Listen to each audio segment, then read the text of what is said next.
Halo teman-teman developer, di video kali ini kita akan melengkapi web server kita ini dengan menambahkan satu fitur terakhir yaitu Graceful Shutdown dengan memanfaatkan implementasi drop thread. Jadi kita akan nanti gunakan yang namanya itu join method, yang mana join method ini pada setiap thread kita akan letakkan pada setiap thread yang ada di thread pool biar sebelum di close request-nya diselesaikan terlebih dahulu begitu. Untuk detail terkait dengan join method, teman-teman bisa cek di dokumentasi ya. Oke, oh ya, dan juga nantinya kita akan ngasih tahu si thread-nya kalau harus berhenti menerima request dan segera shutdown aja. Kita kasih nanti tandanya kayak print line aja seperti itu. Oke, pertama kita implementasi dulu drop thread. Oke, untuk si thread pool di sini berarti mana saya posisinya di sini aja. Oke, kita implementasi di sini impl drop for thread pool kan seperti ini. Kemudian fn drop di sini mutable reference ke self. Kemudian for worker in mutable reference ke self dot workers. Lalu di sini kita print line. Saya naikin dulu. Oke, kemudian di sini pesannya shutting down worker. Di sini sebagai penanda si ID-nya. Kemudian di sini worker thread kita pakai join method di sini dan juga kita unwrap. Nah, di sini kita ngelooping si worker. Oke. Kita ngelooping si workers dan kita gunakan juga mutable reference ke self karena kita perlu mengubah workernya begitu. Kita menambahkan pesan juga di sini untuk menandakan kalau worker yang di loop statusnya shutting down. Nanti kelihatan kok di terminal kita. Yang kemudian juga kita teruskan dengan panggil join method, oke, ke workernya begitu. Tapi join method ini tuh dia tuh ngambil ownership ya. Dan implementasi yang kita buat ini juga nggak bakal jalan. Karena kalau saya save, nah dia akan error begitu. Karena si worker sekarang ini cuma ngasih kayak mutable borrow gitu loh. Kamu dikasih mutable borrow doang begitu. Jadinya kita perlu untuk nge-move thread-nya dari instansi worker struct yang di sini sebagai pemilik thread-nya begitu. Oke, jadinya kita bisa manfaatkan option type untuk kasus begini dengan menjadikan field thread ini yang ada di worker struct ini itu dibungkus dalam option begitu. Jadi ini saya bungkus dengan option begini.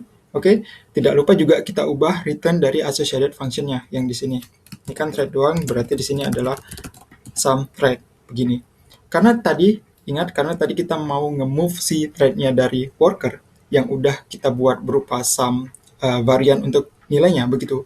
Kita bisa manfaatkan method take, method take yang ada di option type untuk menghandle nilainya begitu. Jadi di drop sini kita itu bisa pakai kayak gini nih, if let some val, kemudian di sini worker thread, bukan join di sini, tapi di sini adalah take, oke. Nah di sini kemudian kita pakai yang val join, join unwrap begini. Nah jadinya seperti ini. Di sini kita pakai if let untuk destructor some varian dan ngambil nilai thread-nya dari file variabel yang di sini gitu. Sekarang kalaupun ini kita save kan ini udah nggak ada error lagi nih, iya kan? Tapi belum cukup sampai di sini. Kita kan pakai loop di closure. Ini nih kalau teman-teman masih ingat, kita pakai loop di closure yang mana akan terus-menerus mencari task gitu. Dan method join yang kita panggil ini tuh kayak jadi useless gitu loh, sehingga thread yang harusnya mau kita shutdown itu belum terjadi seperti itu. Oleh karena itu, kita perlu ngasih tahu thread untuk berhenti mencari task seperti itu. Pertama, kita drop sender dulu. Kita drop sender biar nggak perlu nunggu thread menyelesaikan tugasnya. Posisinya tuh di sini. Kita drop di sini.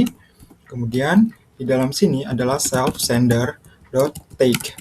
Nah, karena kita pakai metode take juga di sini, jadinya kita perlu bungkus field sender, ke dalam option type juga biar si sender ini tuh bisa di move dari thread pool struct, Jadi di sini kita bungkus di sini option begini. Kemudian tinggal kita sesuaikan implementasi yang ada di sini untuk associated function-nya begitu. Di sini sender, dia itu adalah sum sender seperti ini. Dan juga untuk si execute methodnya di sini kita tambahkan jadi begini, asref, oke, unwrap. Kemudian di sini unwrap, kemudian kita send, kita unwrap. Nah, seperti ini. Dan terakhir, karena kita mau ngedrop sender, yang mana dia ini kan berupa channel tuh. Jadi channel akan di close untuk menandakan nggak ada lagi tuh proses yang harus dikirimkan ke receiver gitu. Sehingga receive method yang ini itu yang dalam closure ini dia tuh bakal mereturn error karena kita akan menghentikan looping ketika udah nggak ada lagi proses yang dikirim begitu. Kita akan handle kasus ini tuh dengan match expression. Jadi untuk job ini misalnya saya ganti aja variabelnya dengan message gitu. Dan juga di sini receive log unwrap receiver ini yang terakhir unwrapnya saya hapus. Baru di sini kita pakai match message. Oke, kemudian pertama itu misalnya apa ya, job di sini. Kemudian di sini yang ini saya pindah ke sini. Lalu untuk yang errornya di sini kita juga kopas yang ini, terus teksnya kita ganti worker ID disconnected, dan yang di sini bukan executing tapi shutting down. Baru di sini kita break. Nah, seperti ini.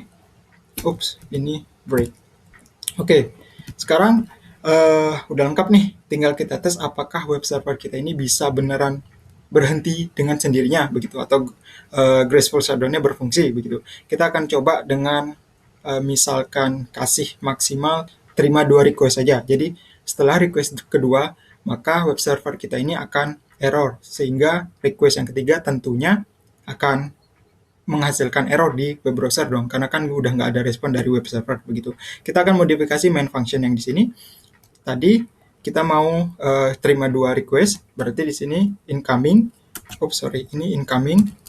Kita pakai intake, kemudian kita kasih 2, angka 2, dan di bawah sini kita kasih stream flush. Oke, kita unwrap. Nah, seperti ini. Oke, harapannya ini bisa berfungsi baik. Oke, ini saya running. Oke, udah nggak ada lagi. Kemudian saya coba localhost 5050. Ini perhatikan di terminal. Ini saya gedein. Oke. Kemudian ini saya kopas dulu. Saya enter. Baik, ini berfungsi, merespon. Di sini juga ada di terminal worker 0 got a job executing. Kemudian yang kedua saya enter. Nah, di sini juga merespon. Tetapi kalau teman-teman perhatiin, di sini sudah muncul nih disconnected shutting down. Oke, jadi web server kita ini udah berhenti. Kalau kita pengen tahu beneran berhenti, ya tinggal kita akses. Yang di tab ketiga saya akses, maka nah udah nggak ada lagi. Berarti di sini sudah berfungsi sebagaimana mestinya graceful shutdown. Ya meskipun hanya basic sih seperti itu. Dan yang pastinya juga ini tuh hanya simulasi ya. Untuk tahu apakah graceful shutdown yang kita terapkan ini benar-benar berfungsi. Dan di sini juga kita hanya butuh 2 request, berarti request yang ketiga nggak ada yang bisa diproses begitu, dan web server kita statusnya juga sudah shutdown. Kira-kira seperti itulah. Oke, dengan begini kita sudah selesai membahas semua bab yang ada di Rustbook. Jadi teman-teman bisa cek di deskripsi video ya untuk link pendukung, dan juga masih ada satu video lagi, ada beberapa hal yang ingin saya sampaikan. Jadi untuk video kali ini sudah cukup sampai di sini karena semuanya sudah lengkap, dan sampai ketemu lagi di video selanjutnya.